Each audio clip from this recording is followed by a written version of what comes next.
But just rewinding back for you, how did you actually get into WWF, like, to begin with? Was that through Joey Morella or Gorilla Monsoon? Yeah, yeah. I grew up in South Jersey in a town called Willingboro, New Jersey, and Oh, yeah. Very right, familiar. right down the street, we lived in a nice little neighborhood. I loved where I grew up, but maybe when I was about 7 years old or something, we're playing street hockey out in the street there in front of our houses, and up comes a new kid that just moved into the neighborhood and said, "Hey, I'm Joey. Can I play?" And we're like, "Yeah, yeah." And just over time, you grew a relationship with them, and then you find out his dad's a wrestler. And we were kids, so we all watched wrestling on Saturday mornings. Sometimes, we knew about it and we knew who he was and all that. And I just became good friends with them, and we hung out. He was a couple years younger than me, but we went to the same high school together, and he'd play. We all played the same sports. Football, basketball, baseball, street hockey, whatever. And he was just part of the neighborhood, and you got to be close to him and stuff like that. And Gorilla owned part of this is before Vince owned the company. When Vince Senior owned it, I think he owned part of it, and Gorilla owned part of it, and Arnold Skoland owned part of it, and there was a guy out in Harrisburg named Phil Zatko, I believe, that owned part of it. And Gorilla had a ring, and we would either, during the summertime or, on vacations or something like that, have, we'd go and drive the ring truck to a place in like Baltimore or Scranton, PA, or Harrisburg or something like that. And you would just do it occasionally, and then we'd sell programs and make, like, I don't know, 10 cents off a program or something like that you sold. And then when Vince's dad died, I guess Vince bought Gorilla out and all of that and bought the other guys out. And maybe a couple weeks after that, Vince called Gorilla and said, "Hey, did your son want to work for me and set the ring up, and he can bring a friend?" And Joey brought me, and that's how I got in the door in November of 1983.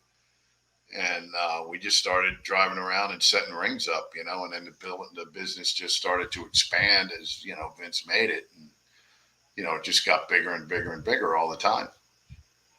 Well, just by happenstance. I mean, that's kind of crazy. You Oh know what I yeah, mean? Yeah, yeah. I crazy. I said I was very lucky to get the job, but I think that I was also very good to keep the job for 38 years. So when do you go from like ring crew to announcing? I guess it was somewhere around 89, right? Like, does that just happen because you guys are running so many shows? They need A announcers, B announcers, etc. Well, I think it was a slow process. I mean, when I first started, we'd set the ring up and then just go hang out in the parking lot or the ring truck or something like that until the show was over and tear the ring down.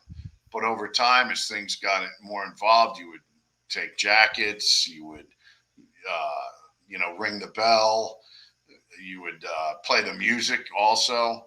And each one of those jobs paid you like $50 extra. So, you know, we would do anything. But the first time I ever announced was one time.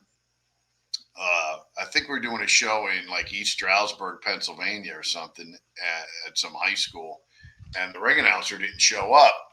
And Joey said to me, he's like, do you want to ring announce? Or Arnold Skolin wants to know if you want to ring announce because the guy didn't show up. And I'm like, I don't know how to ring announce. I never did it before.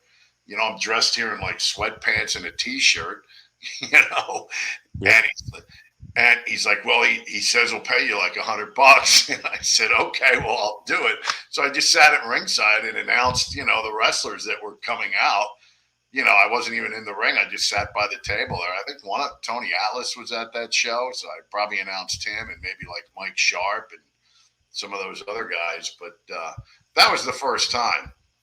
And then after a while, just by sitting at ringside, I got to learn a lot from like Mel Phillips, who was there at that time, and Howard. You'd see them guys doing stuff, and I forget who it was, but they were just like, get a suit, you can ring announce, and I slowly started doing that, and then they were like, well, he's pretty good, and he's got to be there to set up the ring, so we can killed two birds with one stone. We got an announcer that's going to be there because the ring's going to be there. So, that's how I got my foot in the door with that. Thank you for watching the Hannibal TV.